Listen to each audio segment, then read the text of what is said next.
You are listening to Titletown Takes, your home for the latest and greatest in all things college and Boston sports. Here's Jake DeBrusk accelerating, cuts in and scores! Jake DeBrusk puts the Bruins ahead!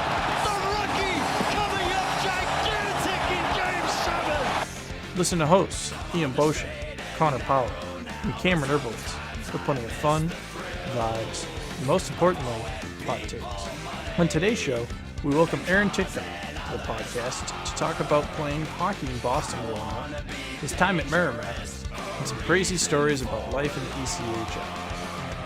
The fellas bring you their thoughts on the MLB potentially going to an 82-game season, Connor and Ian's upcoming golf match, Cameron's corner, and most importantly, the most anticipated bag of fun question of the point. It's time for the bag of fun. Everybody's ready for bag of fun. Question on the point. Ian, what do we do? To listen, be sure to subscribe to our YouTube channel, hit the notification bell to stay up to date, follow us on Spotify, and follow us on Twitter at Titletown_Takes. All right, Titletown Takes is back on the air, episode number 23. It's our Jordan episode, fellas. Congrats. Yeah. No, we got to retire for a couple of years. Yeah, after this, we're going to take a 10-day hiatus. I feel like that's long enough, right? Yeah, we got to go play minor league ball. Mm-hmm. True. No, minor league pod. Minor league podcasting, which I don't. What would that entail? It'd be Pete and Bush. Yeah. Okay. Yeah. Okay. Anyways, Ian Beauchesne joined alongside, as always, Connor Powell and Cameron Urbowicz. Let's check in with the fellas and see how everyone's doing. School year's wrapping up here, fellas. Cam, how we doing, bud? I'm losing it. I'm losing it, man. Like, I'm trying to be happy and find positives. I can't. I was talking to Connor about it yesterday. I can't. I'm running out of patience. Why is that? I feel you, man. Why? I think it's good that I admit that because I'm stuck. I can't go anywhere. I can't go do something. I'm lucky that I have like a nice big backyard that I can at least like hang out in. And, like, at You least can it's go nice for enough I a can go out there. drive, Cameron. Yeah, I About drive it. to where? Yeah, I don't like to drive somewhere if I don't have a destination. Well, it's That time sounds by like- that's- itself. That's That's what I've been Now, that- doing. now's that's as good a wasting- time as any to get out and try and break That's that kind of rut, That's dude. wasting gas. Well, is what gas is that like $1, dude. It's true, but I don't want to be paying for it. Hey, Telling to you, each his man, own. I- I love I'm- a good drive by myself to get myself out of the house. There's the But I'm third just member- I'm losing it. There's That the I'll third leave it at member that. of our crew, Connor Powell. Let's check in at the Powell residence and see how life is down for the city folk. How we doing, Connor? What's up, boys? Yeah, we're doing all right. I was actually speaking of end of the school year stuff. I for my video editing class, I did a documentary on Mr. Beauchesne himself, the voice of Lawler Rink, and I did like a kind of behind the scenes type thing. So I've been working on that literally all day today because, of course, I saved it to the last minute to do it all. Why not? Yep. So just a little bit more spice in my life, boys. Working But under a deadline. I love it. exactly. So yeah, that's all done though. Right in time for the podcast. But I had a moment today. So I did a bunch of laundry yesterday, and my last load I folded and put on top of the dryer, right? And when I went to go get new clothes today, I went down because my last load was down there to get clothes on top of the dryer.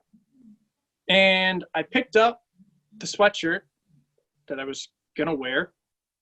When I picked that up, underneath it was like a 5-inch long centipede Ooh, in my clothes. your arch enemies are back. And I lost it. I like banshee screamed. It was a sight to see, boys. I'm gonna paint a picture, take it for what you will. I was in my underwear because I had no clothes. I was going to get clothes, and I was screaming like a little pansy. Centipedes got my number, and they always will. So that was my morning.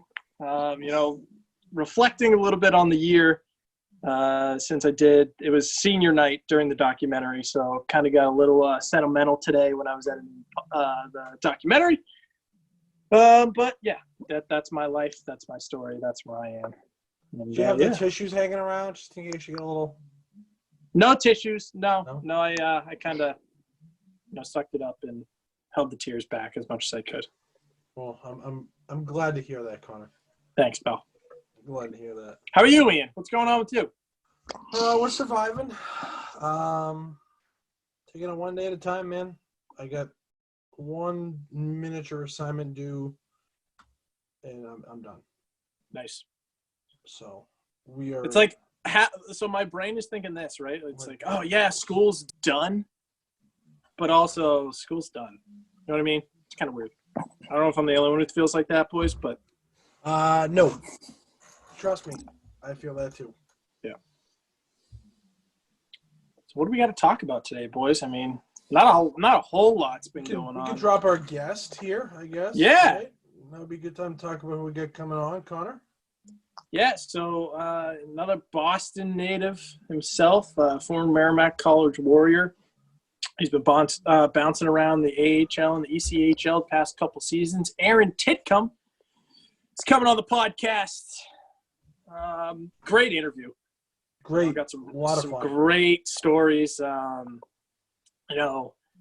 Like I said, he's from Boston. There's a part during the interview that's just the most Boston thing you're ever going to find in your entire life. So I won't spoil much more, but it's a great interview, and we'll get it to you in this episode. So stay tuned here. In a couple of moments, but yeah. I mean, a little bit of a slower week. We're kind of used to these by now. We still try, we'll chat beforehand. It's like, okay, what are we talking about today, fellas? And it's like trying to just jog the memory. It's like, what's happened in the last 24, 48 hours? Mm-hmm. But we're opening up with what, fellas? What do we, I just honestly forget. I honestly forget. This guy. Oh. Because I forgot too, and I was like, that's why earlier I was like, what are we talking about, boys? And nobody said anything, and we changed the subject. Damn it. We're talking about the MLB, right? Yeah. Okay. That is true. Okay. All right. I figured you guys remembered. I want to keep this in. All right. These dudes. This is the point we're at, people. All right? This is where we're at. Going insane. All right. Cam, we're talking baseball. Please take it. Oh, God. All right, so we're going to talk some baseball. So Major Leagues met with the Players Union yesterday being Monday, and we're talking about restarting the season with an 80-game season, but also in that there'd be a 44% salary increase.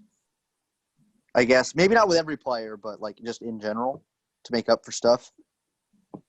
And the deal would be they would try to keep the teams at their normal stadiums, but to cut down on travel, the teams would only play teams in their own vicinity. So, like, we'd play – it would be the – well, the NL East is a bit weird because it's like all these teams. It's the Mets, it's the Nats, it's the Phillies. Yeah. It's one more other team.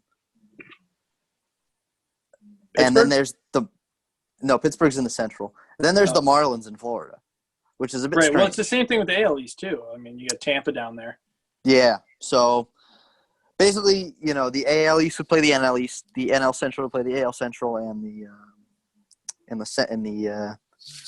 AL West play the NL West, which is, I mean, it might be a little interesting. You could get some, the Red Sox might actually stand a chance in that division, in that scheme, if you really lay it out, because it's like they'd have to play the Jays, which is usually pretty easy. The Orioles, Marlins. which should be easy. The Marlins, which should be easy. The Phillies aren't any good. The Mets are the Mets. The Mets are good. The Mets are either going to put up every year. It's like the Mets are going to put up 90 wins. They're going to put up 70 wins. You never know what you're going to get with the Mets.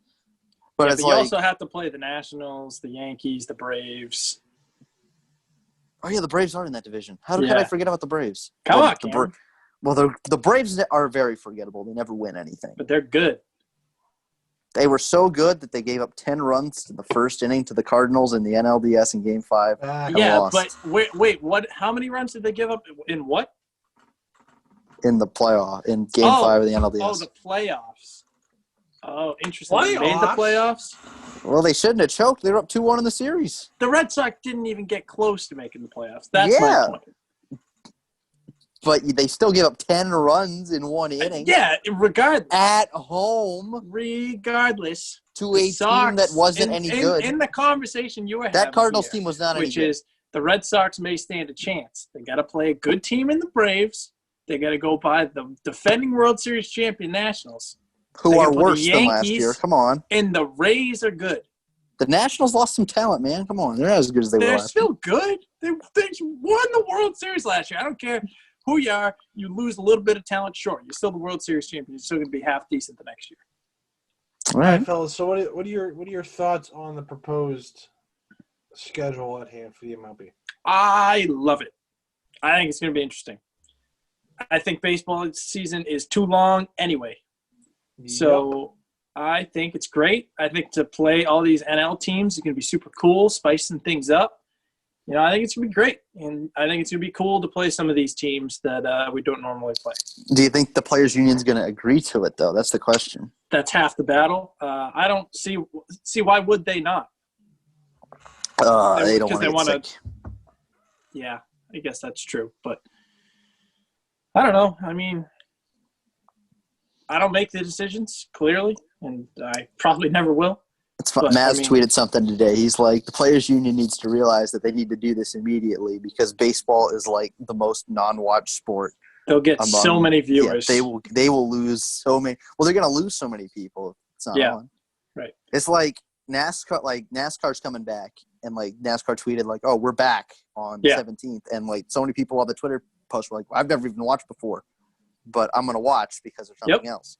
You also have to think of it this way, right? So say baseball comes back like end of the summer, July, August, right? If the NHL and NBA come back around the same time, you think people are going to watch baseball during the playoffs? No. Yeah, exactly. So you got to take advantage of the next couple months here and come back when you're the only thing that is back. People are watching Korean baseball, for Christ's sake. People will watch MLB baseball if it's the only thing that's on. And also, they will watch a lot of it. If baseball comes back, teams like the Reds are going to have an advantage because they play in front of nobody anyway. So, yes, that's very good. We'll see how that goes. Tropicana Field's going to look Tropicana Field will look, the same. Trying to think. The Marlins Park will look exactly the same as well. Yep. The Anaheim or LA Angels as well. Mm-hmm. So, all right, the attendance jokes are out of the way, but what do you think, Cameron? Do you like it? I do like it, but I don't know if it's actually going to happen. If it happens, would you be for it? Yes, I think we'd get some interesting playoff teams as well. Pressed to find people that wouldn't be for it. I think we'd get some interesting playoff teams because, we always see that in shortened seasons, interesting teams can make the playoffs. Yeah. So it's like during what was it, the lockout shortened NHL season, the Islanders made it and the Leafs made it, and those teams weren't any good. Mm-hmm. They just happened to be, they happened to get hot at a decent time and happy to just stay above water long enough to make the playoffs.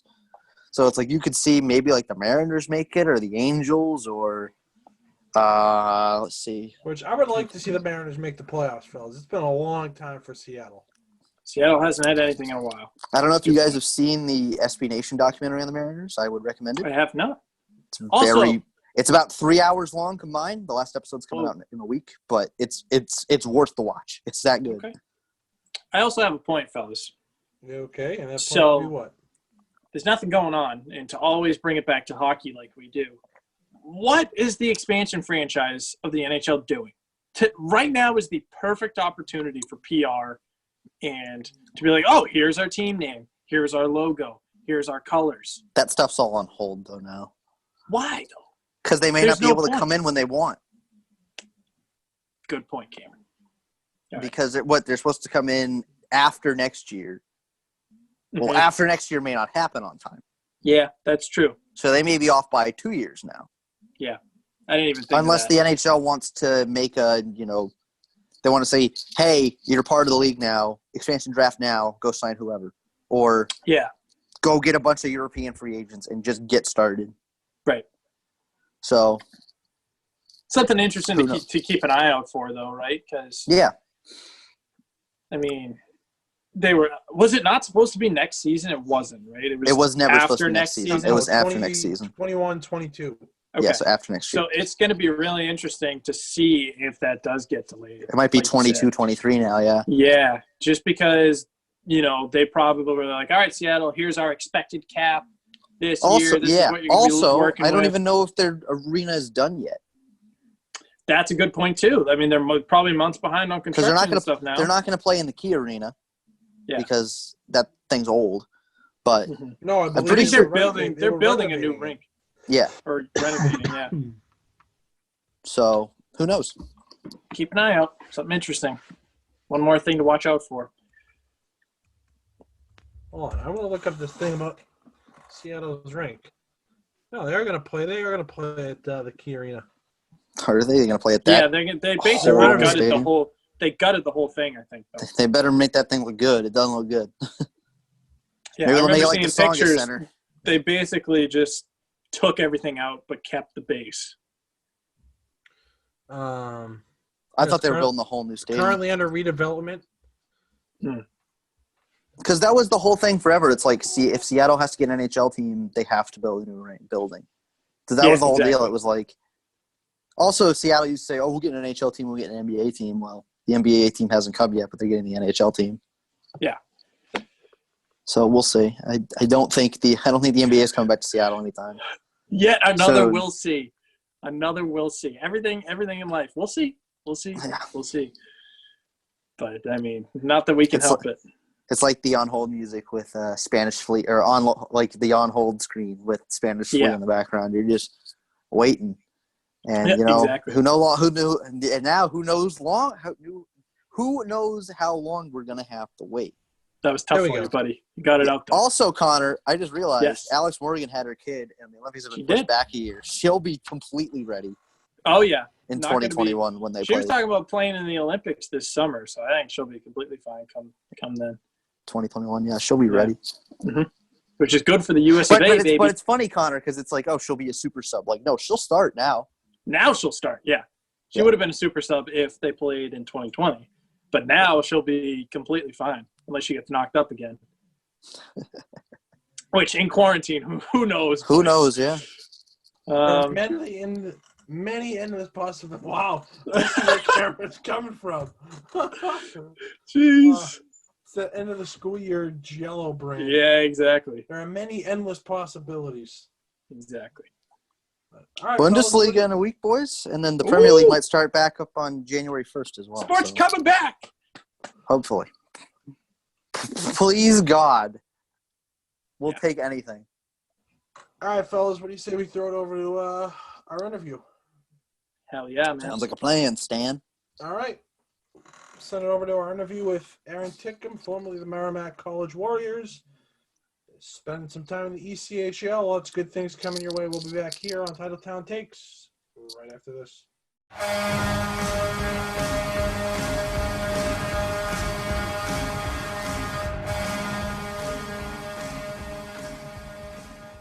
All right, today's guest is a Charlestown, Mass native. He attended Brewster Academy from 2010 to 2012 and the Salisbury School for the 2012-2013 season. He was a staple on the back end of the Warriors' blue line from 2014 to 2018. He played in 102 games under former Warrior head coach Mark Dennehy. Following his graduation from Merrimack, he appeared in 2 games with the Adirondack Thunder of the New Jersey Devils franchise in the ECHL. In the fall of 2018, he found himself in Wheeling, West Virginia, playing for the Nailers, an affiliate of the Pittsburgh Penguins, in 44 games. This past season, he started the year with the Reading Royals before heading back to Wheeling for another 46 games.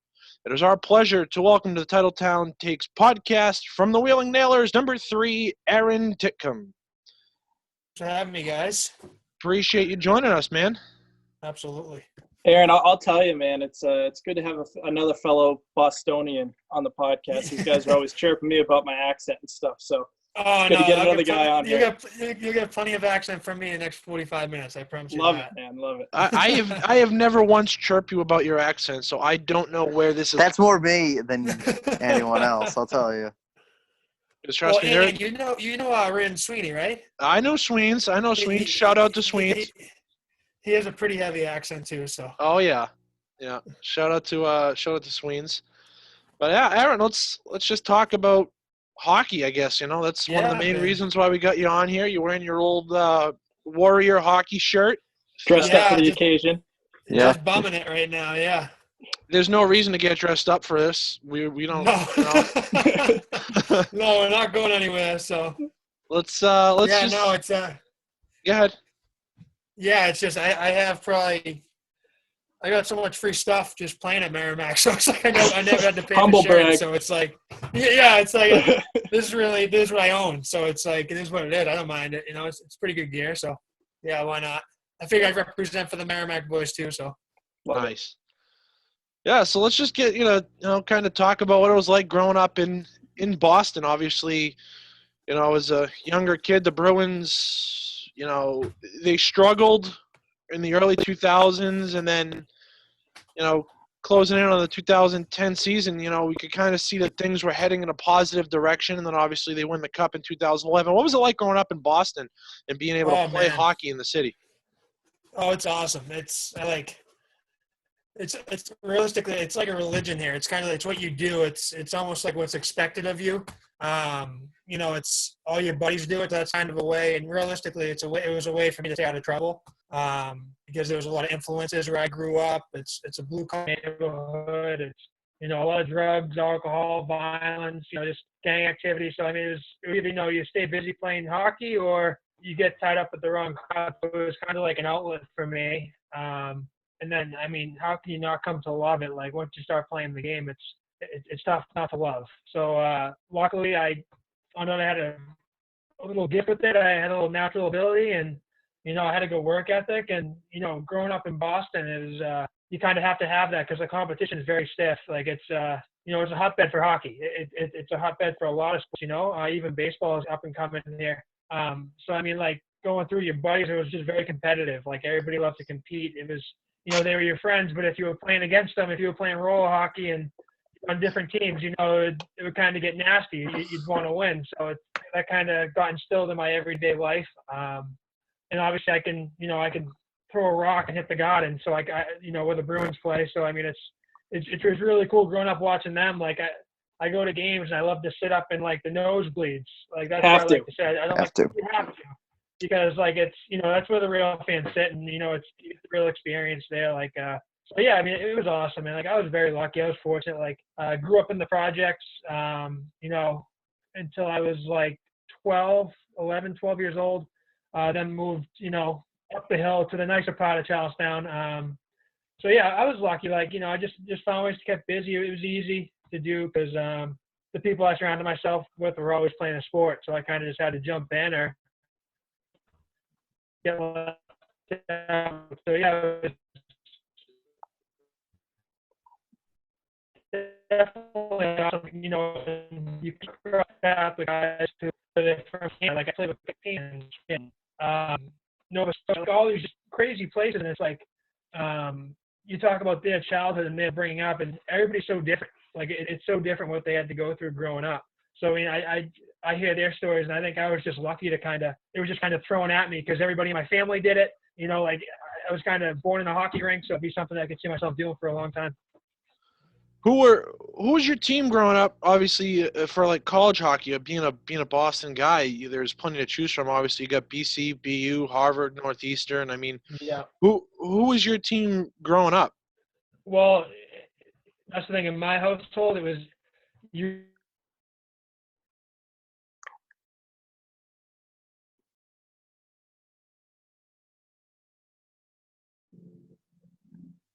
We lost you, Aaron. Yeah, Titty, we lost you. Hold on. Let it re-sync up here. At school, it was, you had people who you knew about, like idols growing up that would go play there. You had like Chris Drury, and like he was a big role model for me growing up. So yeah, I was a big BU guy, and I probably would end up going there, but obviously injuries. I had a major injury, and that kind of set me back, and they kind of pulled away from talking to me. But yeah, so BU was my big school. Always wanted to play in a bean pot. But once I got the opportunity to play at Merrimack and beat them, I couldn't pass that opportunity up. So I'm happy where I ended up, honestly. Now, you just brought up recruiting and, you know, different teams talking to you. Just take us through the experience of, you know, talking to these different teams, like, you know, the BUs, and obviously the Merrimacks, and just that whole experience and what eventually brought you to North Andover. Yeah, so you know what, like, you're going to talk to a lot of guys, are going to have different stories, but I think my story might be the most unique that you'll find just because of how it went for me. It's just kind of like how I treat it. That's why I am how I am. It's, you know, kind of very humble about it. It's because, like, you know, I was like 15, 16 years old. I was under the radar, was not the best player on the team, was not a skill guy, was just kind of solid defenseman, just moved the puck, wasn't a flashy guy. And I actually, you know, I started talking. I got like an agent and did that whole thing when I was like 16 years old, 17 years old.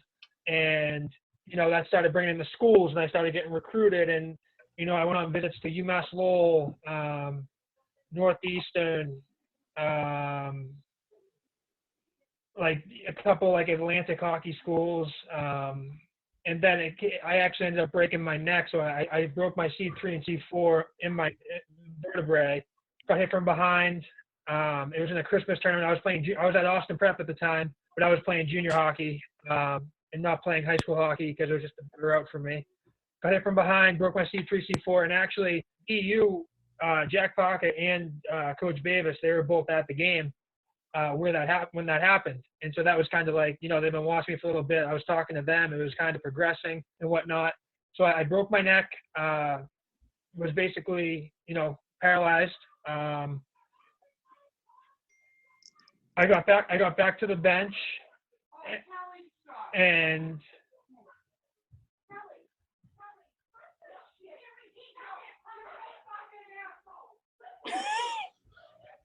If that's not the most Boston thing I've ever heard. yeah, that's just another family argument. That's awesome. That's perfect. Quarantine gets to us all. So I broke my neck and went to the bench, and then I thought, you know, the doctor came in. I woke up in the hospital the next day, and it was kind of ironic. It was kind of weird. Like, they cut off all my equipment, everything, and just kept my jock strap on. So I kind of had to wake up to that, and I was like, you know, like, come on, like, help me out here. But, you know, I was able to move a little bit. Like, I was in a neck brace, and the doctor came in and was like, hey, look, like, you know, here's the deal. You broke this, that, and the other thing. And so I was like, so what's the deal about hockey? And he was like, hey, look, you got to start from scratch here. Like, I don't even know if, you know, you'd be able to walk up a flight of steps. And I'm like, really? I was like, really? And he was like, yeah. So I looked at my mother, and she kind of knew at that point that, you know, I'm going to play. Like, you know, it's not going to stop from playing. 1 minute. I got to go in my room because this is fucking getting out of hand here. I love it. This is great. Yeah. This is just a typical Boston household. Yeah, people want the real Boston experience. They're getting it right now. Can't script these kind of things. Yeah, so no, in my room. But yeah, so yeah, that happened. My mother kind of knew at that point that I was gonna play no matter what. So I got back on the horse. I ended up going to Brewster because that was the only school that I was actually going to go to Cushing Academy, but when that happened, they kind of pulled back their offer, so I couldn't go there. And then I ended up going to Brewster because they gave me an opportunity. And I didn't talk to any Division I schools. Everyone stayed away from me because of my injury. And I was actually going to commit to Castleton out of Vermont. I was actually in the coach's office ready to sign to go play there the following year. Wouldn't have to do a year of juniors, just going to go right from Brewster to there.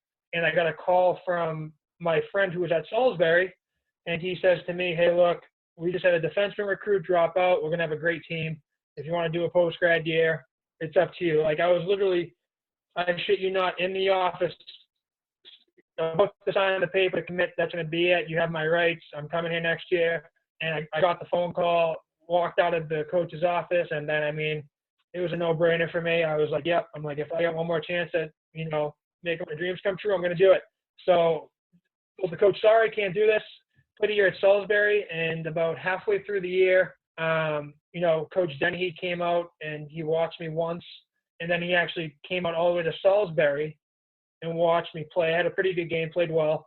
And then after the game, I wasn't expecting anything. After the game, he pulled me aside, and he's like, hey, can we talk? I'm like, yeah, absolutely. Like, of course we can. And right there on the spot, he offered me a scholarship, and I'm like, on the spot, I'm like, yeah, I'll take it. He's like, well, you want to come to the campus? I'm like, nope. I'm like, I'm in. Like, if you're giving me an opportunity, it does not matter to me. So, I mean, he said, he's like, it was all like he felt uncomfortable because he's like, he was taking advantage of me. Like, look, I'm like, I'm coming. Like, I don't care. You don't have to sell me on it. I'm like, this is exactly what I want to do. It's where I want to be. If you want to give me a chance. I mean, hey, ended up turning out great. Like, I just liked how he went about himself. He was like all these college coaches, and like the recruiting process, like they promise you a lot of stuff. And honestly, they never have to stick to that. They don't. They don't care. They honestly could care less about you. Most of these coaches, you're just a number, and once your number's up, it's okay, see you later. So, like Coach Dennehy, he was always, hey, look, I'm not going to promise you anything. If you come in and you work and you give me what I think you should give me, then you'll play. So, I mean, I went in there as like a seventh defenseman, and I mean, I was a healthy scratch the first game. And after that, I was, you know, took advantage of my opportunity and just became a staple. And, you know, it opened up so many doors for me. I met so many good people there, like still talk to a bunch of my senior class. And then sure enough, you know, it ends up leading to pro hockey. So it's been a great ride. Like, so I didn't go to college until I was 21 years old. Like, it was a long road for me. I wasn't an 18-year-old true freshman. It was, hey, like, you know, this is something that I've put a lot of time and effort into. So yeah, that was my road with the college recruiting and stuff, and how I ended up at Merrimack. You said you got the healthy scratch that first game, but you played 26 games the rest of that first year there. Yeah. You only managed to you only had one apple in that 26 game span. But the more interesting part, no, that's not a shot at you. Got on the board, man. The more interesting part is. Yeah, I'll tell you one thing. Not to interrupt. That one assist, you know what that one assist was? Game winner. We were in Minnesota, playing Minnesota. Not a big deal. Pulled out 15,000 people in the stands in their home barn, game-winning apple. So you know what? I'll take that apple. Yeah, suck on that one. That's not bad. No. Love it. I'll live with that one apple. That's all I need. No, but you were talking about how you became a staple of the blue line, right, for Coach Dennehy. The plus minus, especially in college, a lot of people look at that and they use that as like a judgment. I mean, despite only putting up the one game winner out at Mariucci, right? You know, the plus minus was decent. I mean, it was a -7, but you only you have the one assist. So I mean, what was it like trying to be a staple, and you kept the puck out of the back of the net more so than you put it in or help put it in, contribute on the offensive end? Speak to your playing style and kind of how you developed that for your game. Yeah, absolutely. I mean, shit, I can go on for days about that. But yeah, like with me, it was kind of, I had to create an identity for myself, and it was, okay, if that's your identity, then you have to be the best at it. Like, if you plan on playing, you have to be the best at what you do. So I knew, I mean, yeah, could I throw in a couple points here and there? Sure. Like, I'll give you a couple points a season. Like, I'm not going to be leading the team in points. That's just not me. You know, I can't really score goals. Like, I can dish the puck, and that's what I can do. So that identity, you know what it led to? It was like, okay, Aaron, like, you're going to be a penalty killing defenseman.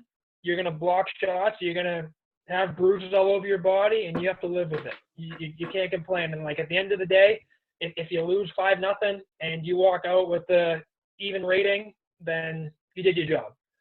So that's how I looked at it. It's not a flashy thing. You know, you don't get the press. You don't get the people, you know, wanting to be like you or, you know, score as many goals. Like, nobody wants to block shots.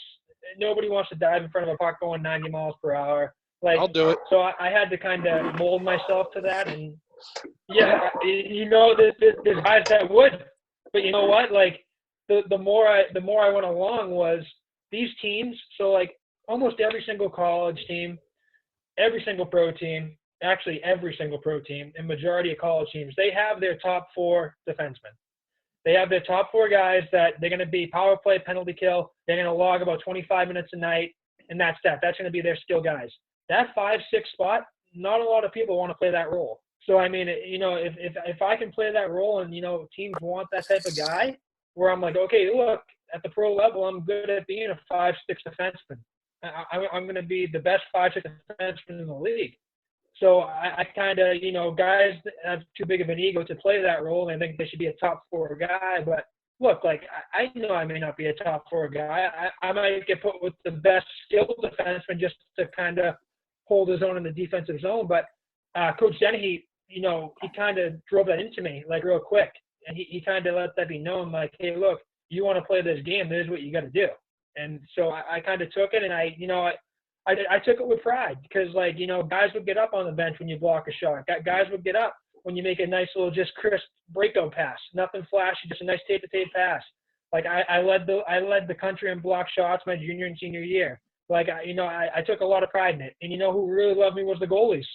The goalies loved me because I helped them out a good amount. So, like, as long as I had the respect to my teammates, no matter what I was doing, whether it was fighting the guy, blocking a shot, making a nice, clean, easy play, like, I was willing to do that. And it's kind of crazy because you would think more guys would be willing to, but they're kind of tough to find. So you talk about getting the respect from your teammates. You play 4 full years of college hockey, one team. I mean, the real skill guys, usually one and done, 2 years, they're out. Who are some of your favorite teammates throughout your 4 years at Merrimack? Whether it's on the ice or off the ice. Good question. I'll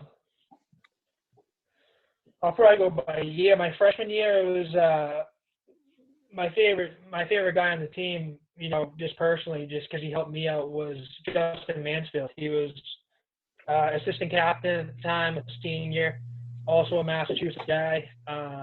He was my D partner, and he helped me out. Like, he kind of showed, because he was the same type of player as me. He kind of, that was his role as well, so he kind of helped me out.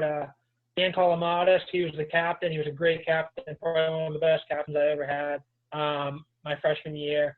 Guys in my class, honestly, I think my class was a very special class, and I might be very biased, but, I mean, we graduated off the ice. We had the highest GPA of any class to ever graduate from Merrimack, so we took our academics very seriously.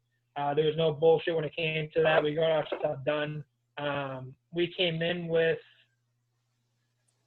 12 guys, and we lost 3 along the way, I believe. And then Daly assigned, so he left early, so 4. But, I mean, the guys that stuck it out with me, I mean, you got Brett Sini making a great name for himself. You got Colin Delia making a great name for himself. Both guys that have NHL games under their belt. And that's not common coming from Merrimack. It doesn't happen often. Jace Hennig, he went out and played overseas. Elfie got a stint in Adirondack for a couple of games. Jared Colquist played in Manchester, played pro hockey. So, like, our whole class basically ended up playing after college. And, that doesn't happen. And the reason we were like that is because we were great competitors. So, like, my great teammates are probably my classmates, honestly, at Merrimack, because they pushed me. And, like, me and Stevie, we'd get at each other's throats. Like, we were great friends, really good friends. But we're just 2 competitive people that in practice, like, we would want to go against each other because we knew we were going to chop each other. We were going to hit each other. We were going to cross-check each other. Like, but you get off the ice and, you're his buddy. So, I mean, like, you need to have guys like that, and those guys end up being your best teammates. Like, right now, even Tyler Drevich, really, that kid is a competitive animal. He loves to compete. Derek Petty loves to compete. I still talk to him. He should still be playing. Unfortunately, politics happens in hockey and in every sport, but another competitor. Mike Babcock, another competitor. So, like, I mean, the names are endless. Like, all the guys, like, and that's the thing. That's the one thing I respected about Coach Denny was the guys he brought in. You knew they were going to be good teammates. He didn't really accept guys that weren't going to be. They had to put the team first, and there's a lot of skilled guys that we lost because they didn't put the team first. So he made it clear that, hey, if you're walking into this locker room, you have to have some pride wearing the NC. Like, it's not just a thing you put on your chest. So, I mean, literally every single teammate at Merrimack, I can say was a really good teammate and pushed me. There wasn't really an odd guy out that I was like, oh, he didn't really fit in. And that's just the culture Merrimack had. And I hope with Coach Bork they continue to have that culture. But, I think that's why my class personally was so very successful with what we did. I want to go back to the start of the 2016-17 season. That was my first year on campus. You guys opened up that year with an exhibition game against the University of New Brunswick. Oh, Yeah. man. You want There's a memory. to just take us through that one? You guys had 13 power play opportunities, and I mean, obviously up in Canada, university or college hockey, as they look at it, is a little bit different than what we know it of down here in the States at the NCAA level. They allow fighting. They have half shields or visors, if you want to call them that. What was it like playing against those guys? Because, I mean, that turned into a bloodbath pretty quickly in that game. What was, some of the things going on the bench or, chirping on the ice and things like that? Take us through that game, because that was probably the top of my list as far as entertaining games go during my time. Yeah, that was I mean, so my freshman year we played St. FX. It was a 2-1 game. It was a good competitive game. It was very skilled, very back and forth hockey and great hockey. And then I'm not sure. I don't know if we did one my sophomore year. It might have been St. FX again, but the New Brunswick game, we went into that like thinking it was going to be like playing St. FX, like it's going to be a skilled Canadian team that it's going to be back and forth hockey, a good little tune-up for the season. And man, were we surprised! Like, and you kind of know, because I think I started that game. I was in the starting lineup, and when you lined up, when I looked, and I think it was Logan Coombs. I think he might have been a freshman at the time, or so. I think a freshman. Yeah, he was our class. He lined up against a guy, and this guy, like, he had the full grizzled beard. He had the half shield. His skates, you can tell he could barely stand up. I'm like, oh man. I'm like, we're just gonna have to see about this one. And like me, like, I'm ready for it. Like, I'm a hard-nosed Charlestown mentality, baby. Yeah. So I mean, if it's gonna happen, it's gonna happen. Like, I'm prepared. But I look, you look around that locker, and I'm like, there's a couple pretty boys in here that might not be able to be ready for this. And so, the puck drop, it started off like not a bad game, but then it just got out of hand. Like it came to the point where we went into the locker room, we weren't even going to come back out. Like it was just, and then Coach Denny, he was trying to control everybody, but like they literally had no coach. I'm pretty sure their coach got kicked out. Like their coach, the ref kicked the coach out, so they had no coach on the bench. And I fought because a kid was fighting, tried to face wash Coombsy, so I ended up fighting with somebody. So I got a 5-minute minute. Yeah, and like, I don't know what the penalty minutes were. You might have that stat, but the penalty minutes were insane. Like, absolutely insane. And what we were worried about was we felt like we couldn't do anything that, they were doing, because that could lead to suspensions for us in Hockey East. And we didn't want to miss out on Hockey East hockey games. Like, they would get suspended and be perfectly fine. Like, we only get 34 games in our season. Like, you don't want to miss one because you're suspended.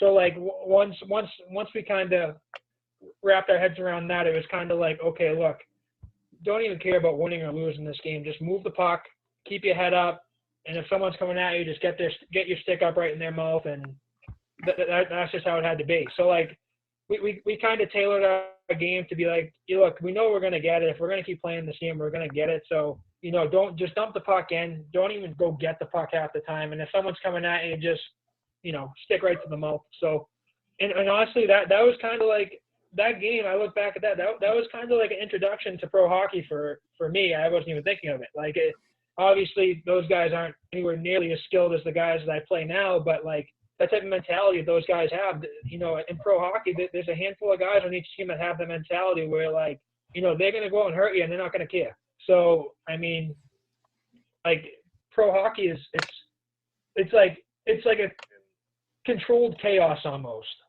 It's very controlled. But, like, if you go to a college hockey game, you're going to, like, a Hockey East game, especially at Merrimack at the Lawler, like, you're going to see much more big hits. You're going to see much more collisions, much more impact. Like, it's just a lot of hard-nosed hockey that goes on there. So that's what you're going to expect more than you're going to see at, like, a Gannis at BU or Kelly at BC. You're going to see a lot more at Lawler, a lot more impact just because it's a tight arena. And in pro hockey, you don't really see many big contact hits because, A, guys really don't want to do that. They're getting old. They don't need to do that. They're getting paid to play now. And two, like, everybody's just in the right spot. So you really don't have to hit. You just got to play your position and you're fine. So, like, playing that game was kind of like a, you know, introduction to, like, okay, like, this is a little bit of what pro hockey is going to be like. There's fighting, there's this, that, and the other thing. So, like, that game was an absolute melee. Like, I'm just happy nobody got seriously hurt. Like, that was the big concern for us was, like, look, these guys can kill us if they get hurt. Like, their careers are over. Like, they're not playing for anything. Like, we're trying to win a national championship. We're trying to win Hockey East. So, like, that was a wake-up call for a lot of guys. But, like, we knew, like, once the regular season started, it wasn't going to be like that. It was going to be actual hockey. So, I mean, great to play in, I guess, if you didn't get hurt. But, like, it was still something I think that could have been avoided. So. UNB 100. had It was 117 penalty minutes. Yeah, 172 combined penalty minutes. 182. 182. Yeah, 182 combined penalty minutes. What I mean. Like, that was just exactly insane. What I mean. Like, come on. Like, Not even hockey at that point. Never. Like, I remember their goalie, like, hockey where it's like that. Goalie got kicked out. Yeah, goalie got kicked out and he threw a stick at a kid. Threw a stick at a fan. Yeah. Yeah. And that was with like 2 seconds left. It was like, jeez. Yeah, my uncle actually almost jumped the glass when I have a video of it. It's hilarious. He like climbs the glasses on top of the glass about to jump over, like right by where you come into Law, or like the main lobby there. Like, it's hilarious because I had this one kid, I was feeding him and he was like literally over the glass. Like, I'm like, this is college hockey. Like, what's that? You got to see if you can send that to us because we'll. Oh, that's awesome. Oh yeah, that was fun. So we've talked about the college hockey aspect. What was it like after graduation and moving on? You know, you got the 2-game stint with Adirondack and kind of you got your feet wet in the pro game. Just talk to us about that, and then how you ended up down in Wheeling, and what's like. Hey, Ian, sorry, you kind of broke out there. Can you repeat that? Yeah, why don't you just take us through like what it was like with your time in Adirondack? You got your feet wet, and then how life is down in West Virginia playing for Wheeling, and you know it's completely different lifestyle than what it is up here in Massachusetts and in New England. You know, how's life treating you down in West Virginia when you're down there? Yeah, no, it was good. So yeah, I went out to so I ended up I should have went to Adirondack a lot earlier, but in my senior year, our series against UMass Lowell, I actually took a skate to the wrist, and I sliced a couple tendons. I actually sliced like an artery mid-game. So I had to. It was during the second period, so they took me back in Lowell's locker room, stitched me up, just basically like a fishing hook, just no numbing, just kind of just diving in there. And I to this day still have no feeling in my right thumb. And there was blood all over my jersey, and like it was like, you know, like one of those things. It's like playoff hockey. And when I was walking out, I actually stopped and poked my head into UMass Lowell's locker room. I'm like, because it was a tie game. You know, winner goes on to play BC in the next round. And I kind of like showed them my jersey. I'm like, you boys should be fucking ready. And they started going nuts. And like I kind of like ran out and like skated across the ice. You have to skate across the ice at Songus to get off and go to the visitors' locker room. So did that. Ended up playing against BC with that whole series and the BC series. I had no feeling in my right hand. So like I had to. They basically had to tape my hand to my stick for the BC series because I couldn't really move it. But there was no way I wasn't going to play. It was my senior year. And then I was still lucky enough for a pro team to want to take a chance on me. So Adirondack said they wanted me out there. I had to get surgery after the season, so I got surgery. And then after the surgery, I went out to Adirondack, played 2 games. Honestly, didn't put my best foot forward, kind of because I was off the ice for a bit. Didn't really skate for about 3 weeks, 4 weeks prior to going out there. Played 2 games, had 2 assists, played decent, held my own. They wanted me to stay for playoffs because they just won their division. They were really good, a great team. But I had to come back, finish school. Just had to get the degree because, as much as I love hockey to last, it's not going to last. We all know that. So, I wanted to get my degree done, finished great in school. Didn't really fall behind. And then Coach Dennehy ended up at Wheeling, and he was the first person – well, I was the first person he called asking my plans. And I'm like, Coach, look, I'd play with you any day. So I was the first player he signed. He brought on board, and he ended up getting called up to the A in the Devils organization. So I was like, shit, where does that leave me?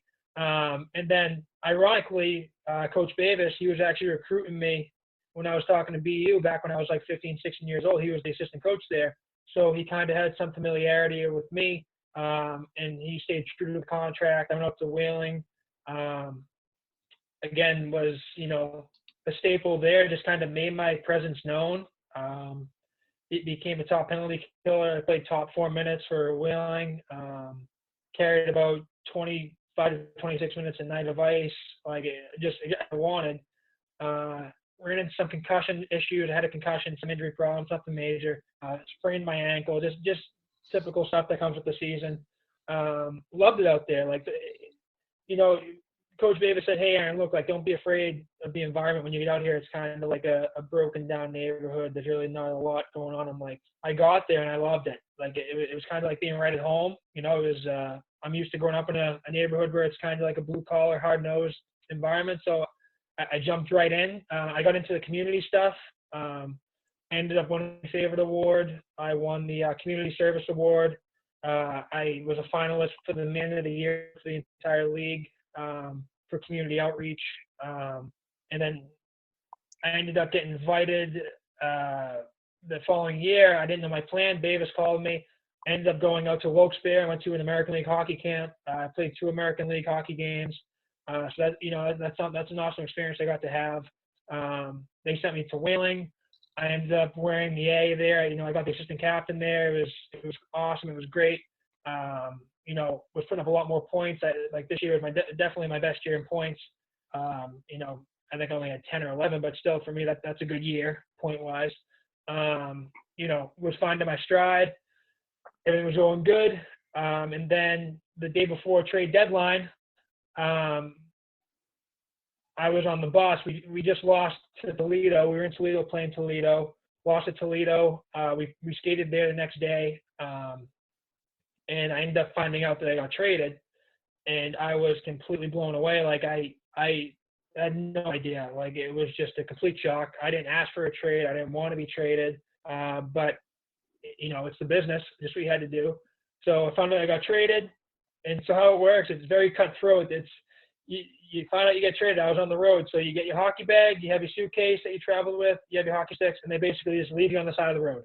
So the bus takes off, and you just figure it out. So I was in the middle of Toledo, Ohio, side of the road, just have all my stuff, and get a call from the coach of Reading, because that's where I got traded to, and he goes, yeah, you all set? And I'm like, well, yeah, what do I have to do? I don't know what to do. I don't know what to do. I never got traded.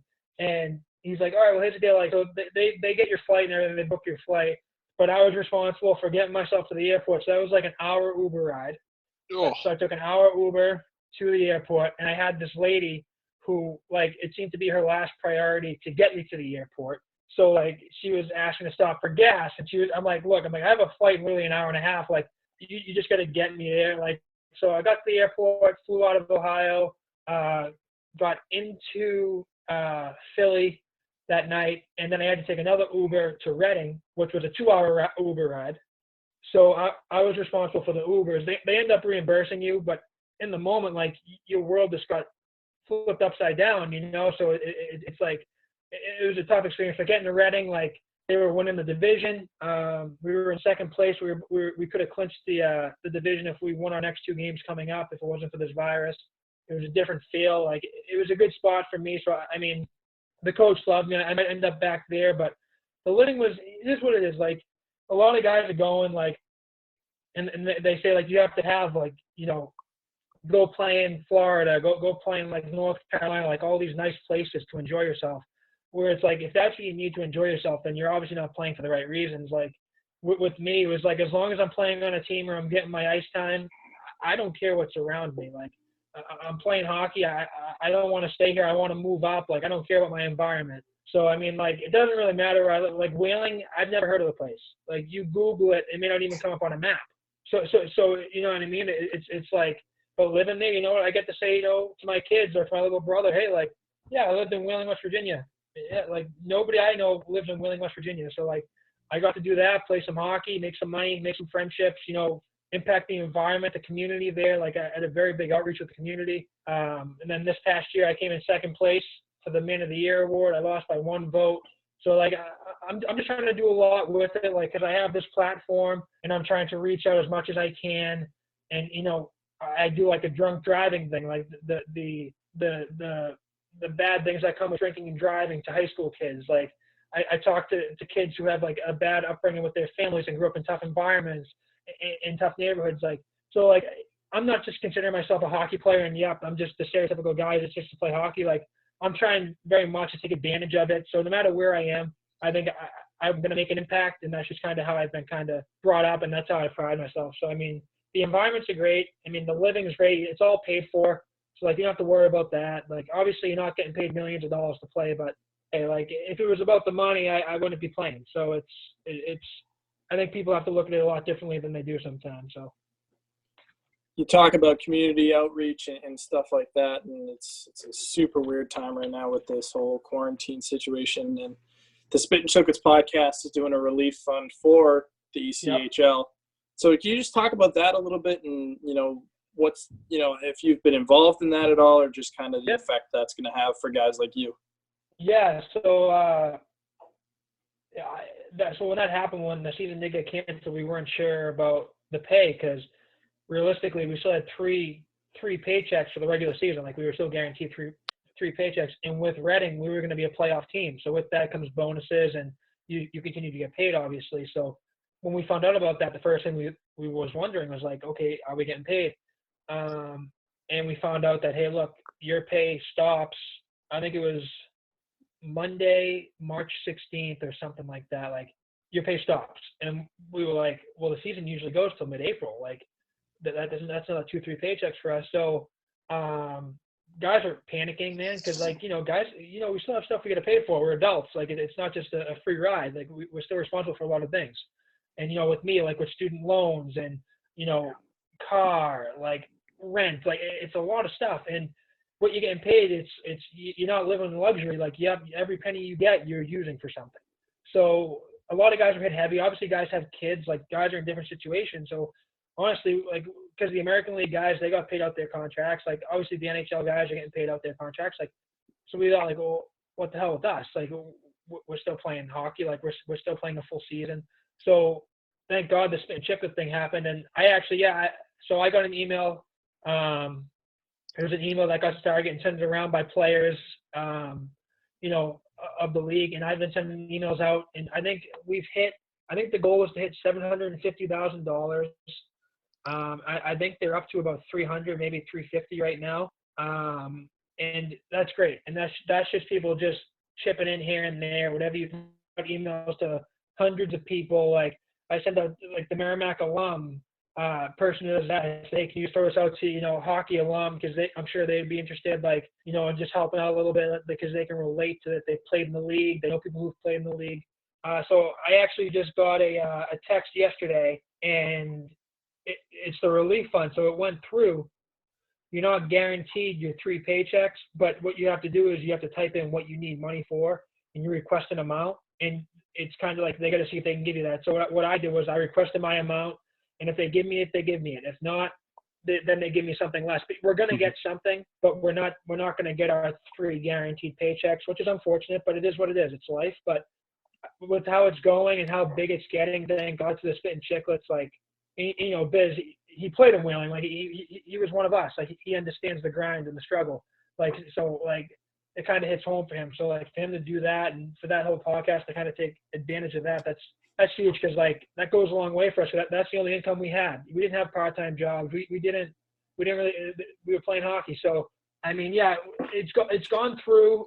I've helped it gone through. I've been kind of like an ambassador for that on mine as much as I can.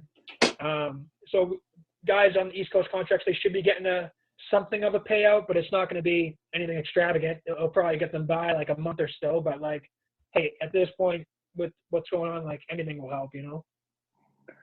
Aaron, you got any interesting travel stories? Because, you know, you're in the ECHL, you're going all over the place. You're in college, you're going all over the place. Anything, obviously PG, but anything interesting? It's a podcast. You can tell. Hey, yeah, you we're can tell not whatever familiar you with want. Merrimack All right. Well, PG, probably half the stories I have. I'm you guys are familiar. Like, you know, you do this. You're very into sports. You follow it. Like the travel on the coast. It's a shit show. Like, it's not. Like, I wish I could sit there and be like, yeah, it's great, but, like, man, like, we did one trip where we went from Wheeling, West Virginia, and we had a Friday, Saturday, Sunday game. Oh, So geez. Friday we played in Florida, which is about a 15-hour drive. So we drove to Florida Friday night, played Friday night, got back on the bus. Saturday night we had a game in South Carolina. Against the Stingrays? Drove to South Carolina, played them. Then Sunday, we were in North Carolina. So we were in 3 different states in 3 different days expecting to play hockey games, being on the bus for about 32 hours and over 2 nights. And what you get is, I was a rookie. So there's only so many beds. And you bring your whole fucking team if you have 3 games, because you don't know if people are going to go down. Like, you got to be ready. Like, you have to field the full team. So, like, what you do is you'd kind of I think there was 16 sleeper beds. So there was 16 beds, and the vets get those, and, like, you go by games played. Whoever has the most games played, they get a bed. And they had, like, this pull-out couch, but the rest you're on the floor. So you get no pillows. So it's kind of like you have to bring your own stuff. So if you didn't bring pillows, you're shit out of luck. You're using someone's sneakers or a backpack for a pillow, and you're expected to wake up that next day, because Sunday was an afternoon game. So we ended up playing at 3 o'clock in the afternoon, where we just played Saturday night at 7 in another state. So it's like you're waking up and you can't even bend over to tie your skates. So it's like you're in pain. And, like, the one trip, the worst trip that actually almost made me quit hockey, and I had so much time to think about my life. Like, there was so many things that went through my head at this one point. Was we had so the coach says, so because every team, they do like a nice Christmas trip. So, like, my rookie year, we went to Florida. We did like a fling, and sick. It was great. You know, Florida, it's awesome. Nice vacation. Go there for a week, like, whatever. Play hockey, whatever. This year it was Rapid City, South Dakota. So I've never been anywhere near South Dakota. At least I don't think. I couldn't point that on a map. Like, I don't know where it is. But so the Mountain Division and the Coast, it's like playing New Brunswick every single night. That's what the hockey is. It's you got probably one skill guy, and the rest are just guys that want to take your head off. Like that. That's what that division is. Merry Christmas. And so, yeah, seriously. So we go there. We had to take 2 connecting flights. We come into the Rapid City Airport, where literally only 2 planes are going in and out. So the airport's literally just like a cabin. So you pull in, it's almost like a cabin. And get our shit, get our stuff, freezing, probably like negative 20 degrees. It's like blizzard conditions out. And we're like, this is like, we're in our business casual, like we're in nice suits and stuff, like, you know, we're looking good. Like we walk out and we're looking for our bus because like the bus should be here, like our sleeper bus should be here. And lo and behold, the bus was right in front of us, but we didn't think it was our bus. We just thought it was like a trailer. And the guy comes out. This guy would probably weigh about 450. He was wearing shorts. Like he had like a belly t-shirt on. It was like, he goes, "You guys the nailers?" I looked at my coach. Unfortunately, we are. Yeah, because like I'm wearing the air. Like I'm a captain. Like I can't stand for this. Like I gotta say something. I'm like, Bavo, like, are you serious? And Davis goes, "Yeah, with the nailers." He's like, "Get on in." So, and this thing, I have pictures of it. This thing, I'll tell you what it was used for. So, It wasn't a cattle truck, was it? Yep. So no way.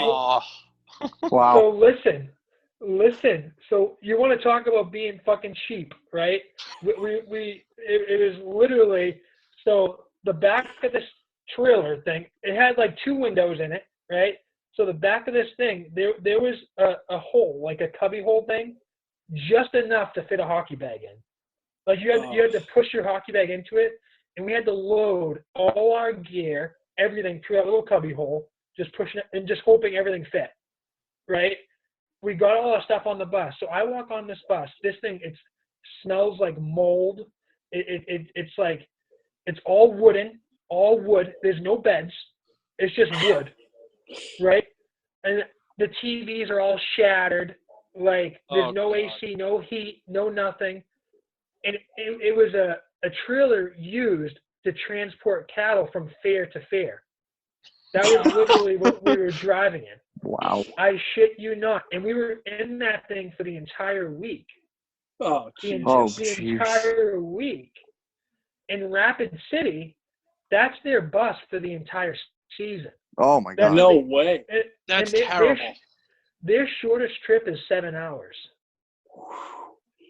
So imagine that. Like, I'm telling you, man, I have nightmares. Like, it was just, you're literally sitting there on a wooden plank, and it's like, you have so much time. You say to yourself, like, are you actually playing pro hockey? Like, it was like, is this worth it? Like, right. I couldn't imagine being on Rapid City and, say getting whooped 7-0 and then having a 7-hour drive back in that trailer. Like, I wouldn't have been able to do it. Like, that's just too much of a mental mind screw up for me that I couldn't do that. So we did that. It was basically a blizzard the entire week we were there. The game. How'd you guys do that weekend? So they were in first place in Mountain Division. We ended up sweeping them, right? We swept them Nice. at home. And I think the whole year up until that point, I think they only lost like 5 or 6 games at home up until that point. We swept them. But, like, we had guys, a guy broke his nose. We had a guy shatter his back. We had a broken wrist. Like, it was, we had a guy get, he fought a kid, like he suckered a kid, broke his nose. And then the ref pulled him aside, was bringing him to the penalty box. He, like, swim moved the ref, came over to our bench and tried to, like, jump in and was, like, trying to hit our coach. Like, it was just like, it was a melee, an absolute melee. So we were dealing with that on top of knowing where the hell we were and that we're here for a week. All 3 games was like that. It was really bad. Like, there was one kid who actually played in Wheeling the year prior, so I was like buddy with him. I was talking to him after the game. Kid Dane Burks, he was drafted by the Coyotes. I was like, dude, like, we have guys that literally might never play hockey again because of this weekend. Like, and he's like, yeah, he's like, that was kind of like a low key weekend for us. I'm like, really? Wow. He's like Aaron. He's like Aaron. That's nothing. I'm like, guys are literally contemplating their life. Like, every guy in this locker room is thinking if what they're doing is worth it. Like, it was like it was the worst trip. And then we go to Mount Rushmore. So I'm thinking, like, the coach says, yeah, we get to trip to Mount Rushmore, get to go see it. I'm like, sick. I'm like, we're gonna do a tour of it. We're gonna get something sweet out of it. Like we're gonna get some nice pictures. The tour was literally the tours were all closed. They were doing construction on Mount Rushmore. So we drive up to the bus. We walk out, look at it for about 5 minutes, get back in the bus, and then drive an hour back to our hotel. And I'm like, Jeez. what the hell? Like, and like, so where you were in Rapid City, it's a reservation. So there's like an Indian population, and like I'm talking like Navajo Indian, like very like wearing like nothing, Real like, Indians. drinking motor oil. Like they were actually drinking motor oil. Like it asked us if we had motor oil to drink, and like What? I swear to God, like it was an experience that I would never put on anybody. Like because in order to get to the restaurants, you had to walk through like this like public park, and it was a school day, and so we had to walk to the high school. We got asked if we were the mafia because they're wearing suits. Like we got asked to like run the mafia by these high school kids, like just so out of place. And then in the park there was like groups of like 5 or 6 like circles of people, Indians from ages 12 to probably 50, passing around a clear bottle like this, but like a glass bottle filled with motor oil, just taking sips at like 10 a.m., 11 a.m. And like that was like a daily occurrence. And I'm like, what is like, What is South Dakota? I was walking one way, and this guy stopped me and was asking me for motor oil. I kept walking and said, hey, look, because it's growing up in the city. You talk to everybody. Like you just like to talk to people. Like you're just gonna communicate. You don't want to be an asshole. Like so, I was talking to this one guy. He asked me for motor oil. I'm like, hey, buddy, look. I'm like, I got nothing. Like I'm sorry. Like he's like, oh, and he big Indian guy. Like you can tell he was smashed. He was very drunk. And there was a lady that came out of like these wooded area in the park. Like I was walking, like 2 seconds later, this lady comes out with a bloody nose, like missing teeth, and she goes, "That guy, he just hit me." I'm like, I'm not getting involved. I'm not. Yeah. All right, I'm gonna head out. I was like, no. So I mean, yeah, like Merrimack college trips and nothing really. Furthest you have to go is to the Alphond. Nope.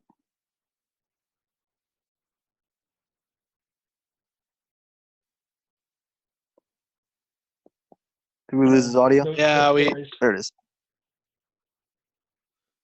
Aaron, you got any experience about going to Newfoundland? If South Dakota was interested, how about, did you get a chance to go up to play Newfoundland? So actually, Newfoundland was our next game in Reading, where we were going to go. And the season got canceled right before we got to go out, so I never got to play in Newfoundland. Oh, I wanted to really bad. I've heard that's an experience up there. I can only imagine. Is that like the 1 mile center, a mile one center, or something like that? Hold on, I'm looking. It's brand new.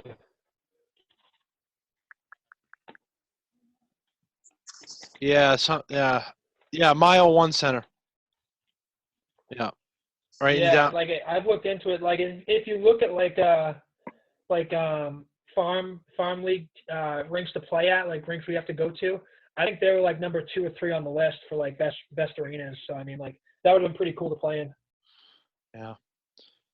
Well, we'll wrap up here. We've had you for almost an hour. It was a heck of an interview. We appreciate the thanks for having me. Yeah. Appreciate the stories. We'll wrap up with just what are you doing now during your free time? You working out, trying to stay in hockey shape? You're watching any good shows? What are you doing? What are you doing? Spending your time?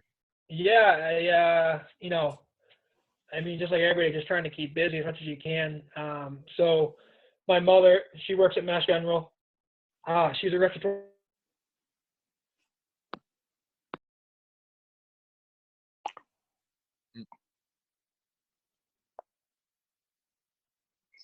Hold on, hey Aaron, hold on. We lost your audio again here. You might want to just hold on and restart Free weights that I use, and trying to stay in hockey shape.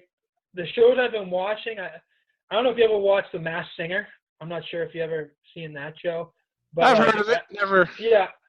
Actually, Gronkowski was actually on it. Like, he actually got unmasked, so he was on it. So I've been watching that, like The Voice. I've been watching, like, just stuff like that. Like, you know, like, but you get a lot of downtime, so you have to try to figure out what to watch. But to be honest with you, I'm not like a big TV person. I'm usually very active. So, like, you know, I have a basketball court right in front of my house, so I go shoot hoops, shoot pucks. I have a little brother, Travis. So he's 12, so I'm hanging out with him a lot. You know, just trying to get as much family time in as I can because, you know, once real life hits again and the season starts and my off-season training starts up again, I barely have time for myself. So it's like I'm just trying to get everything in. And, like, if I can do something like this with you guys, you know, I love doing this stuff. You know, I love talking hockey. I love talking about experiences and stuff like that. So, like, whenever you guys want to have me back on, you let me know. Always up for it. You guys are doing a great job. Continue to do it. Like, I'll start following along. I don't know if you have, like, a schedule where you guys go on or whatever, but I mean, I'll start tuning in if you guys, you know, just talk and shoot the shit. I'd love to just, you know, just watch and follow along. Yeah, so you can follow us. Well, I'll share the details with you after we cut out of here. But Awesome. yeah, no, we appreciate you joining us. Heck of a hockey story. I felt like I was sitting in the middle of a Spit and Chicklets episode all of a sudden. You know, with some of your stories, it was great. And obviously, you know me as being a hockey guy, working at the rink and whatnot. And yeah, it was a lot of fun. And we, you know, we'll definitely reach out and get you back on and get you tell some stories. Aaron Titcomb, I appreciate it. Aaron Titcomb of now the Reading Royals, formerly the Wheeling Nailers, and the Merrimack College Warriors joining us here on Titletown Takes. We'll be back after this.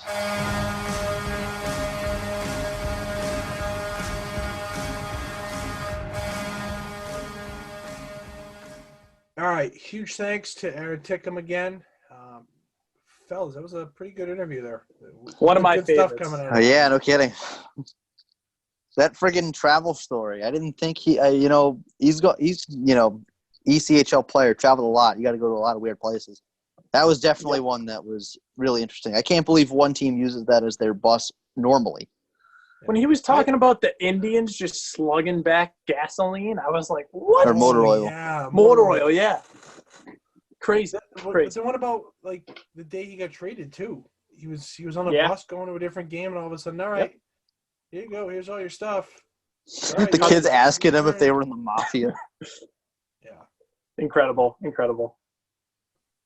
But yeah, no, that was a good interview. It was definitely more of a storytelling type of interview, which is great. Yeah. Different from what we normally have had. Yeah. Kind of felt like we were in the middle of a Spit and Chicklets episode there. A little bit, which I didn't mind. They do good things down there, but we're not no free ads. No free ads. No, you're right. No free rides. Yeah. So, nowadays I don't know what to do, fellas, anymore because they're going to one episode a week for the next little bit here in case the NHL does decide to start. If we can crank out two, they can crank out two. Come on now. Well, I guess that's what happens when you're approaching 270. Yeah. Thursday episode will be number 270. And we're at 23. But anyway, thanks again to Aaron Titcomb. Great time talking to him, and definitely looking forward to talking to him again in the future. Mm-hmm. But, Connor, it's time for our favorite part of the night. Absolute blast. Absolute Doesn't blast. get any better than this. Ladies and gentlemen, it's time for Cam's Corner.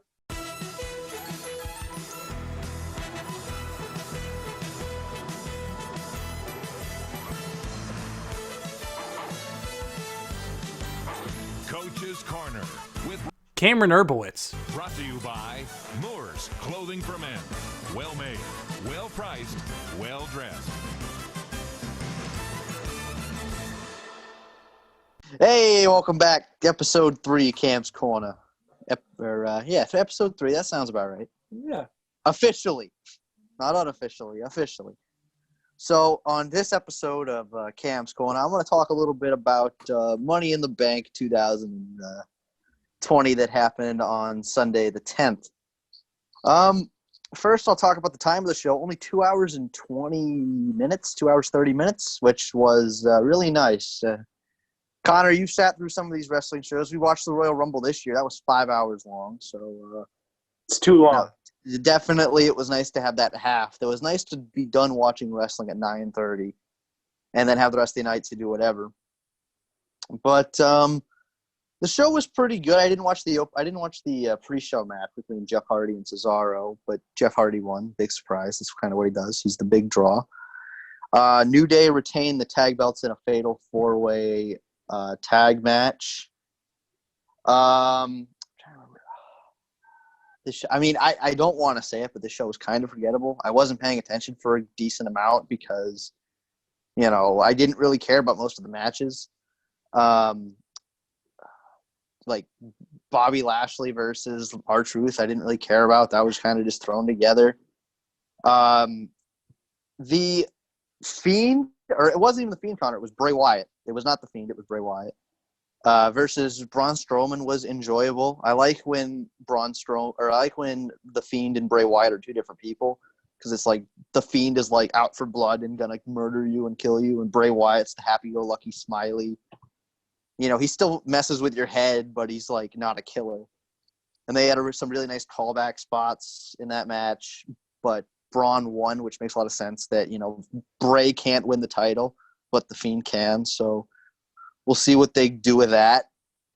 And then the Seth Rollins Drew McIntyre match was second last on the show. I didn't care about that match going in, and I didn't really care going out of the match either. Seth Rollins has a new theme song. It's kind of garbage because he's like the Monday Night Messiah now, so he has like a biblical theme song. Yeah. So they go like, oh, and stuff like that. Undertaker-esque? No, kind of. But just like that match wasn't for me. I didn't think, especially because I didn't think Seth was going to win. Like if I thought that the title wasn't going to change hands, I probably would have. Or if I thought the title would change hands, I probably would have paid more attention to it, but they weren't going to have Drew lose immediately. And then the Money in the Bank ladder match, which was absolutely amazing. They had callbacks. It was on top of the headquarters, right? So they started on the ground floor and had everyone – or the women started on the ground floor. The men started in the gym, which is about halfway up. Okay. And it was entertaining, AJ got weights put on him, and he was like, he's like, Ray, help me. And then they just all ran out of the room, and he was stuck there. And then AJ found Undertaker's room, and he got locked in there because he lost to Undertaker. And then they had a food fight, which was hilarious. Asuka took the elevator all the way to the top floor, basically. They were all fighting each other, and she just got in the elevator and booked it, which was hilarious. The callbacks were really good. They had Brother Love in the bathroom and John Laurinaitis in the kitchen. He got a pie to the face in this nice white tuxedo, which was hilarious. And then they get to the top of the building, and that's when stuff gets fun. So Baron Corbin throws Rey Mysterio off the top of the Titan Towers. Oh, no, I forgot. They went into Vince's office. They were fighting in Vince's office, AJ and Daniel Bryan were, which was pretty hilarious because they had Vince sit there, and he's like, out! And they had they messed up his desk, so they put all the stuff back on the desk and pushed the chairs back in, and then just shut the door quietly behind them. And then so then we get to the top, and then friggin' Baron Corbin throws Rey Mysterio off the top of the building, which was hilarious. And then he threw Aleister Black off the top of the building, which was equally hilarious. I was dying of laughter. And then Baron went up to grab the briefcase, and then Elias hit him with a guitar.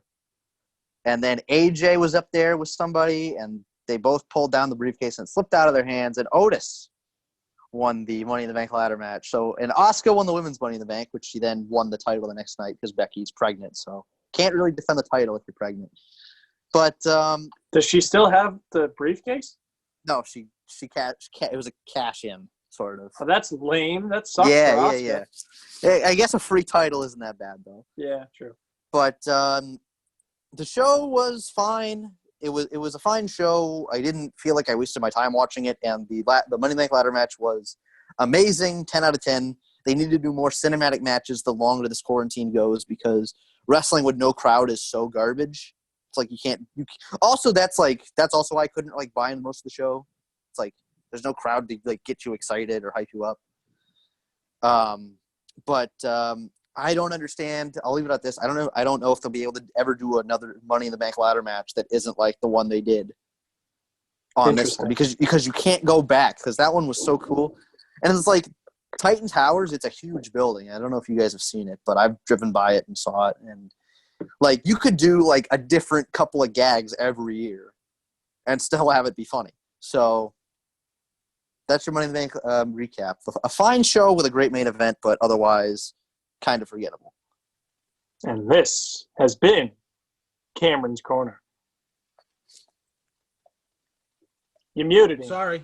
I didn't know I muted my mic, but okay, we had a dog barking for a few moments. That's why. Cam, did you get Sarge's takeaways from Money in the Bank? Did you get a chance to listen to Inside the Ropes? No, I haven't gotten the chance yet. I'm probably going to give it a listen tomorrow when I'm done with my I'll stuff read that I need his to do. quick synopsis here. 2 hours and 24 minutes equals thumbs up. I really enjoyed the ladder matches. If we are going to see wrestling without a crowd for a while, need to keep doing these mini movies. More thoughts at his podcast. So basically the same thing you said, Cam. A man with good taste, that Sarge is. Like Sarge Riley, baby. Which again, thanks for the plug. Yeah, appreciate the that. latest episode, and I see about reaching out to him, getting him on here and again, and chatting it up. See if he's down for that again. Wouldn't mind that. Show. Yeah. Ian, yo, we've delayed it too long. We have delayed it too long. What's going on, pal? I'm gonna kick your ass on the golf course tomorrow, bud. Oh, baby. Yeah, you are. It's going to be so fun. Tomorrow. I'm not even going to try to Thursday. So tomorrow, episode drops tomorrow, so it'll be tomorrow. So we'll go back and redo it and say I'm going to kick your ass on the golf course tomorrow. Now, we don't have to say it again. Okay. But, yeah, it's, I haven't golfed much in my life, so I'm very excited to learn how to golf. No better time in a quarantine when I can mess up. Really, I'll have a 15. Ian, what's his handicap gonna be? Oh, jeez, I don't even know. Podcast at home, baby. Yeah. What's up, dog? Yeah, the Broadman checking in. He's not in here tonight. Usually he chills in here and records with the fellas. Yeah. Shout out, Brody. Yeah. So what do you think my handicap's gonna be? See, I don't even know mine. I don't even have okay. Mine. So we're just whoever has the better score. Like I said yesterday, talking to you, I was like, if I can break 100, I'll be ecstatic. Yeah. If I can break 100, I'll be ecstatic. What's the par? 70. Usually 4s and 5s. No, the total par. 72. It's always some 72. are different though. Some do 73. Yeah, bigger courses usually.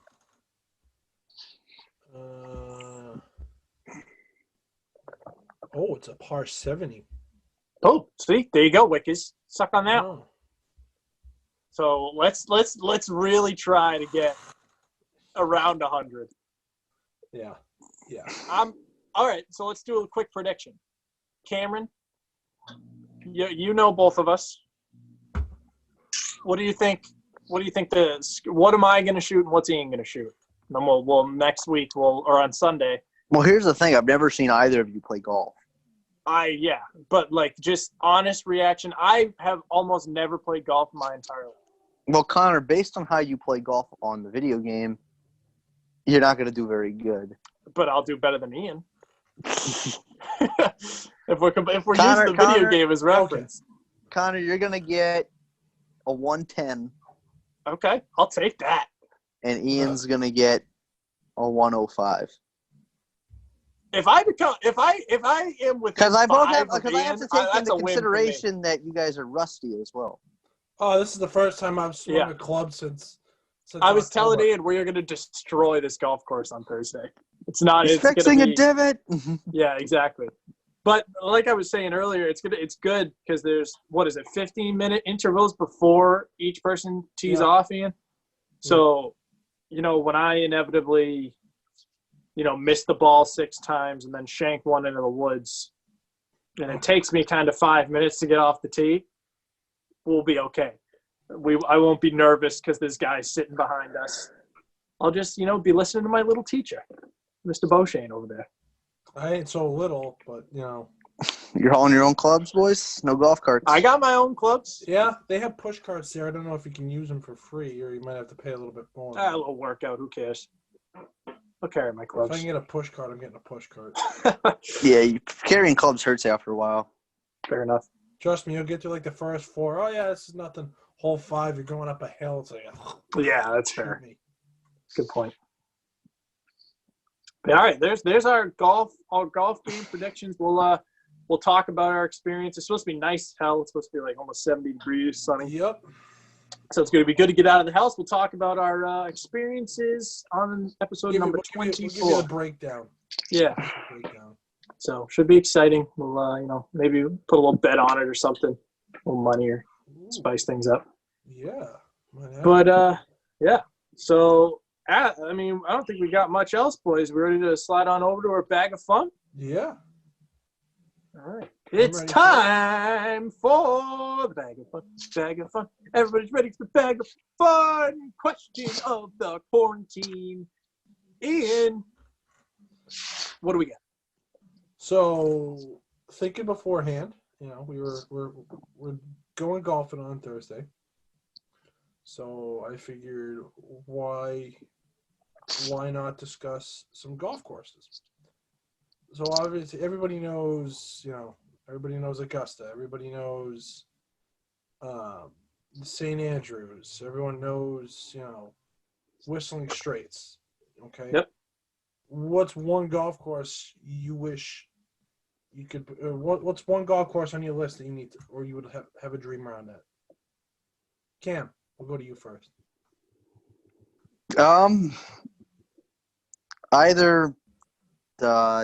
I'd either go to St. Andrews because I always used to play. I'll name the 2 courses I used to play on in Tiger Woods PGA Tour 2005. I thought you were going to say that I used to play on. I was like, what? I still have it on the GameCube. It has 2 discs, by the way, which is strange. Mm-hmm. But I'd play on St. Andrews and I'd go to Pebble Beach. Ooh. That was going to be my answer. Sorry, buddy. That's all right. I mean, you could take St. Andrew. I'll take Pebble Beach. All Pebble right. Beach is just like, talk about the perfect golf course. Because half the fun of golf, right, is you get outside, you get you're out in nature, some good views, hanging out with the boys. Maybe you hit around by yourself, whatever. Just peace, right? Pebble Beach, that's serenity. It's right on the water. Got some mountains in the background every now and then. I mean, come on. Doesn't get much better than that. Ian, what do you got? TPC Boston. The obvious one is Augusta. I mean, but if I want to go outside, I'd say TPC Sawgrass, where they hold the players. Is that Cypress Point? Or is that different? No, a different one. Because Cypress Point I like too, but I didn't know if it was called CPC because it's Cypress Point. I don't know. No, TPC Sawgrass. No. I like the iconic island on 17 there. Mm-hmm. That's a cool little hole there. Or, Augusta has Amen Corner. If I was gonna pick something like international, Jesus.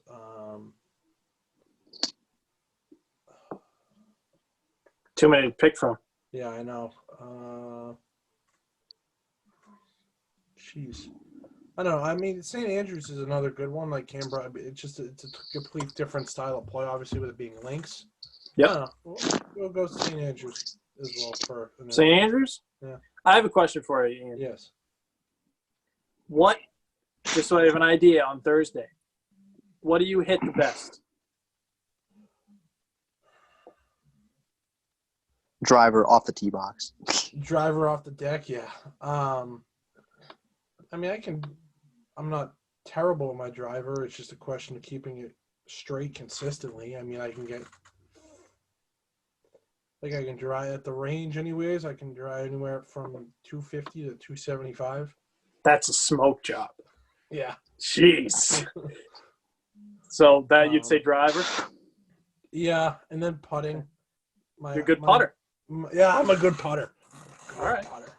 See, that's where I get into trouble. Yeah, I'm a good putter. I'll be on Hit I'll be on the. the green for 10 minutes. Oh wait, you can't use the practice green. That's right. No practice. Just throwing in. This is gonna be as raw as it gets, fellas. Yeah, right. If only we had a GoPro, bring it with us, strap it on, and Live stream. Oh yeah. Periscope. Now we know. Well, watch out for Ian's drives. I'll live tweet maybe. yeah. No, that's what we should do. We should Live tweet it? We should live tweet our round on Thursday. Yeah, maybe some videos, some interviews. That's not bad. Yeah. I don't hate it. No, that's not a terrible idea. Well, all right. That'll pretty much do it, I guess, right, fellas? I mean, Yeah. Unless Cam wants to put down odds on someone, if he feels ballsy enough to want Yeah. to. I don't have any odds on anybody. I mean, his prediction was you to win, so Okay. that's kind of. We'll use that. Okay. But right. I'll eat crow if I'm wrong. Connor knows. All right. Well, we'll hold you to that. So that'll do it for us here. We'll talk to everybody on Sunday. Stay safe, stay healthy. For Connor Powell, Cam Urbowicz, my name's Ian Beauchesne. Lights out. Good night. I'm gonna tell you a story.